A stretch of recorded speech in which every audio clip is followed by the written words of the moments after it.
and I'm a first-year medical student at a DO school. Thank you so much for being here. I'm assuming you're here because one, you're either interested in going to medical school, maybe you're already in medical school, maybe you're in the process of applying, maybe you're a pre-med student, or maybe you're just a family member or a friend who's interested in keeping up with me and seeing how I'm doing during these next 4 years of school. I know, and I'm sure you know, that medical school is really difficult. It's really challenging. It can be really overwhelming and really stressful. And for that reason, I want to document this journey, both for you guys, but also for myself. I want to be able to look back and remember how I felt during some of these moments and remember how I reacted in these moments, because there are going to be times when things are just really hard. So I want to know how I reacted, how I handled it, and how I got through it, because in about a year, I'm going to realize, well, you made it through your first year. You know, it was really hard, but you made it.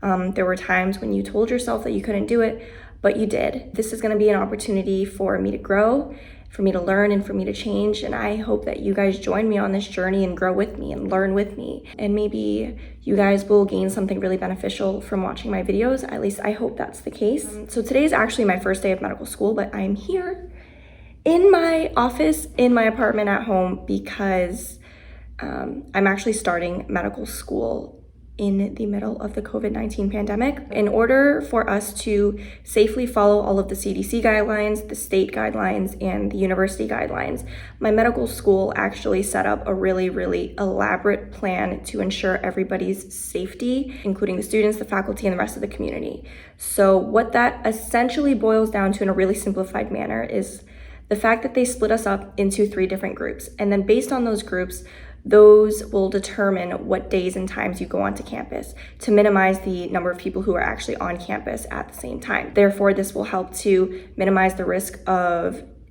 you actually contracting the disease and then you actually spreading the disease. And on the days that we are on campus, of course, we will be practicing social distancing whenever we can, and whenever we're actually in lab and we have to be close to each other, gloves, masks, PPE, like scrubs, we'll have a face shield. So all of that will be implemented to ensure that everyone is as safe as possible anytime we're on campus.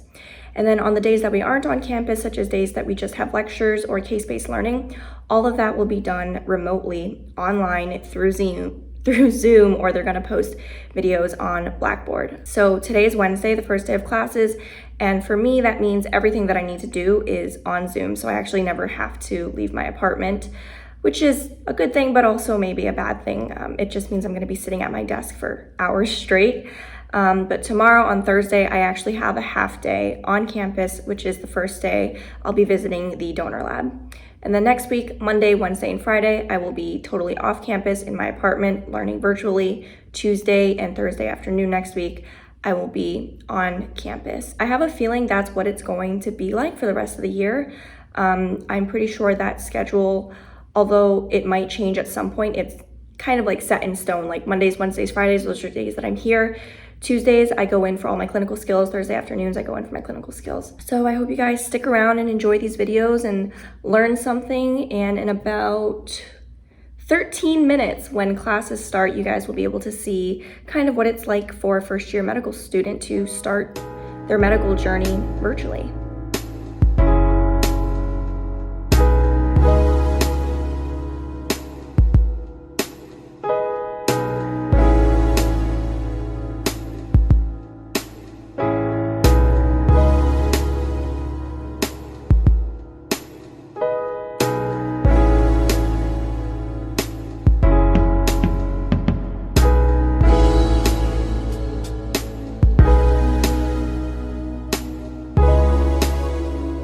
First lesson with virtual learning, lots of technical difficulties. They can't get the PowerPoint to work on Zoom.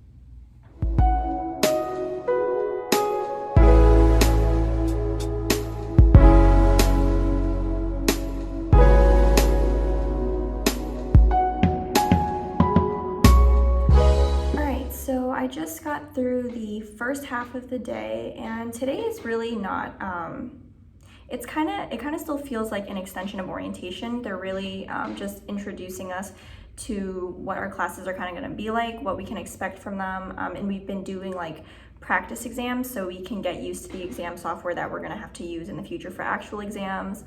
They're also letting us practice how to use CMAP tools, since we're going to have to use this app basically to create concept maps.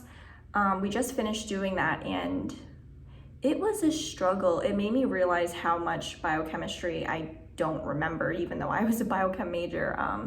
But I mean, I graduated 2 years ago, so that's probably why so much of it is not fresh in my brain.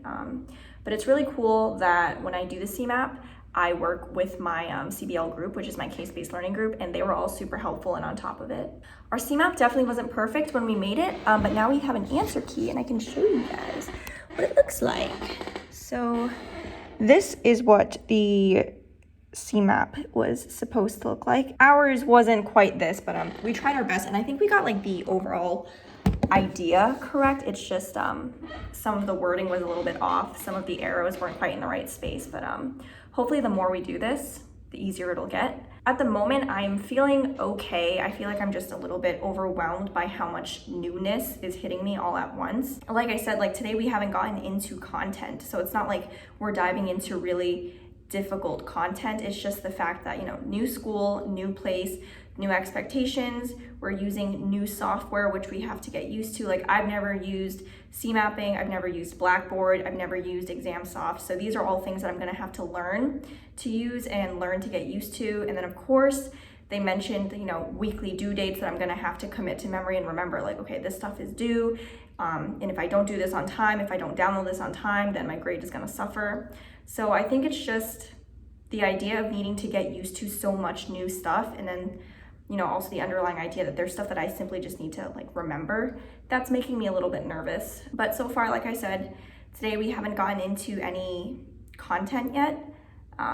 It's really just been an introduction and extension of orientation.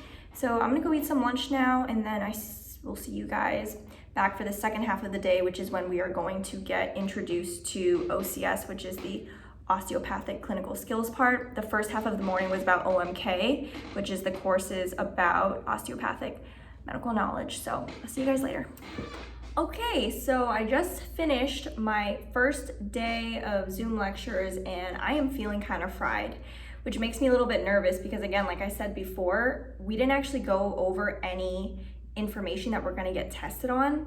This was mostly just like an informative session about what to expect during the semester. So the fact that there was so much new information and I don't know how much of it I processed, I'm worried that once we do actually start going into the medical school part of it with all that new information, if I can't even process this stuff, how am I gonna process that stuff? But we're not gonna spiral. I've been sitting here for 8.5 hours. I'm gonna go listen to some loud music. I'm gonna dance it out. Maybe I'm gonna get a quick workout in, and then in about 30 to 40 minutes, I actually have to come back and watch some videos about donor lab and donor lab safety. I have to fill out a safety form, take a safety test, and then on top of that, there is an OCS1 study guide for this week that I have to go through, which essentially is a bunch of links to a bunch of chapters that I need to read before tomorrow so that I know what's going on in donor lab. So I have a feeling that today's gonna be a long day, but it is what it is. I'm gonna go take a much needed break now, and then I'll be back later to start working. All right, guys, see you later. All right, guys, so I just finished dancing it out. I'm gonna start watching and reviewing the videos and material for tomorrow's donor lab. I just spent the last 10 minutes trying to figure out how to use OneNote, and I have no idea how to do it. So once Eric gets back to the apartment, I'm gonna ask him to show me how to use it, because I just cannot figure it out. I'm not sure if I'll actually need to take any notes for this stuff, since this is really introductory and it's just kind of like letting us know how to be safe tomorrow and what to expect when we first walk into the donor lab. So it's possible that I won't even need OneNote today, but I will need it next week, so I might as well figure out how to use it now. So I'm gonna just get into these videos.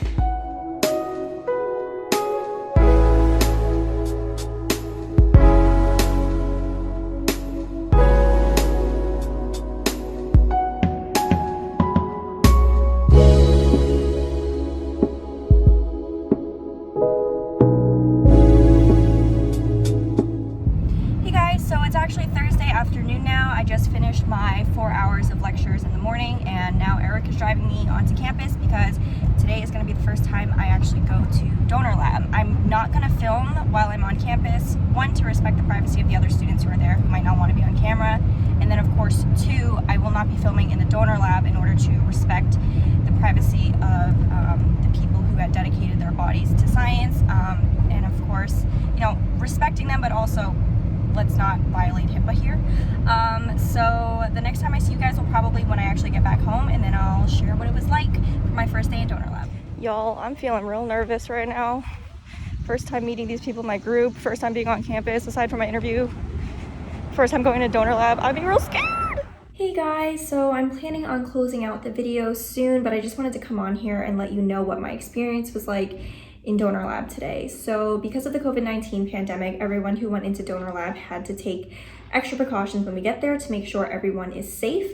So we had to go on campus with scrubs and a cloth mask. And then when we got onto campus, we had to put on a gown.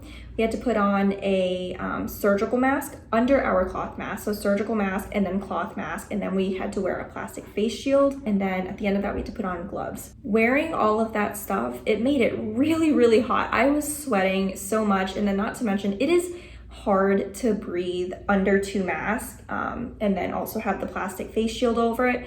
Not to mention I'm wearing glasses, so every time I was breathing, my glasses would fog up, and then my plastic face shield was also fogging up, so it was really hard to see anything. But the donor lab experience was, I don't even know the word for it. It was just one of a kind. You know, when I went in there and I saw my donor, I was initially like so emotional because I was thinking like, what must go through someone's mind when they decide I want to donate my body to science?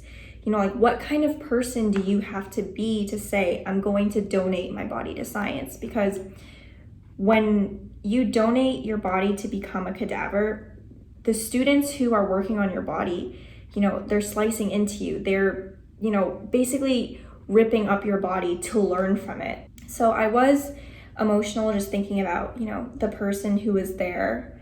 But then, you know, I learned that my donor was actually a really, really old gentleman. So he lived a long life, and that made me feel better about the whole process. You know, he lived a long, like 90 plus years. And then, you know, having the opportunity to learn from his body, it is truly a privilege that not a lot of people get to experience.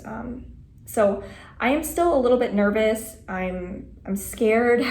I don't want to do anything that might potentially like harm the body or disrespect, you know, the person who donated his body. So I want to do my best to be really careful with him and then be grateful for every moment that I have with him.